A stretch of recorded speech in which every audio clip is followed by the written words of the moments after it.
ବର୍ତ୍ତମାନ ଆଞ୍ଚଳିକ ପାଣିପାଗ ବିଜ୍ଞାନ କେନ୍ଦ୍ର ପକ୍ଷରୁ ଯାହା ସୂଚନା ମିଳୁଛି, ପୁଣି ରାଜ୍ୟକୁ ଫେରିବ ବର୍ଷା।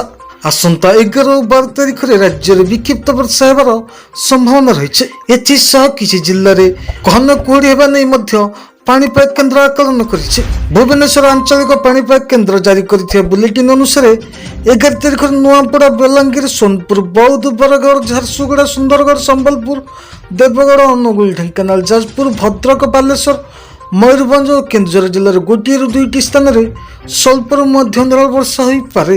ସେହିପରି 12 ତାରିଖରେ ଉପକୂଳ ଓଡ଼ିଶା ସମେତ ମୟୂରଭଞ୍ଜ, କେନ୍ଦୁଝର, ଅନୁଗୁଳ, ଢେଙ୍କାନାଳ, ସୁନ୍ଦରଗଡ଼ ଓ ବୌଦ୍ଧ ଜିଲ୍ଲାରେ ଗୋଟିଏରୁ 2ଟି ସ୍ଥାନରେ ସ୍ୱଳ୍ପରୁ ମଧ୍ୟମ ଧରଣର ବର୍ଷା ହେବାର ସମ୍ଭାବନା ରହିଛି। ଏଥିସହିତ ଆଗାମୀ 2 ରାତିର ତାପମାତ୍ରାରେ 2ରୁ 3 ଡିଗ୍ରୀ ପର୍ଯ୍ୟନ୍ତ କମିବାର ସମ୍ଭାବନା ରହିଛି। ଏହାର 3 ଦିନ ପରେ ପୁଣି 4 ଡିଗ୍ରୀ ପର୍ଯ୍ୟନ୍ତ ତାପମାତ୍ରା 2ରୁ 3 ଡିଗ୍ରୀ ବଢ଼ିବାର ଆଶଙ୍କା ରହିଛି। ଗତ 24 ଘଣ୍ଟା ମଧ୍ୟରେ କେବଳ ଗଜପତି ଜିଲ୍ଲାର କିଛି ଅଞ୍ଚଳରେ ସାମାନ୍ୟ ବର୍ଷା ହୋଇଥିବା ବେଳେ ବାକି ଜିଲ୍ଲାରେ ପାଗ ସାଧାରଣତଃ ଶୁଖିଲା ରହିଥିଲା। ଦର୍ଶକ ବନ୍ଧୁ, ଏହିପରି ଭିଡ଼ିଓ ଦେଖିବାକୁ ଚାହୁଁଥିଲେ ଆମ ଚ୍ୟାନେଲ ସହ ଯୋଡ଼ି ହୋଇ ରୁହନ୍ତୁ ଏବଂ ଭିଡ଼ିଓଟି ଲାଇକ୍ କରି ଚ୍ୟାନେଲକୁ ସବସ୍କ୍ରାଇବ୍ କରିଦିଅନ୍ତୁ।